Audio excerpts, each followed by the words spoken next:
শান্তিনিকেতন আর সোনাঝুরি হাট শব্দবন্ধ দুটি অঙ্গাঙ্গিভাবে জড়িত একে অপরের সাথে। মানে শান্তিনিকেতন আসবে আর সোনাঝুরি হাট যাবে না, তাই আবার হয় নাকি? স্টেশন থেকে সোনাঝুরি হাটের দূরত্ব মাত্র 5.5 কিলোমিটার।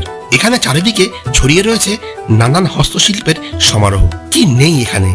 জামা কাপড় থেকে শুরু করে সাজের জিনিস কিংবা ঘর সাজানোর বিভিন্ন সামগ্রী, সবকিছুই কিন্তু স্থানীয়দের হাতে তৈরি।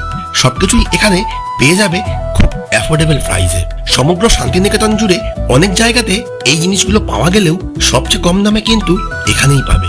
আর কেনাকাটার পাশাপাশি এন্টারটেনমেন্টের জন্য রয়েছে লোকসঙ্গীত।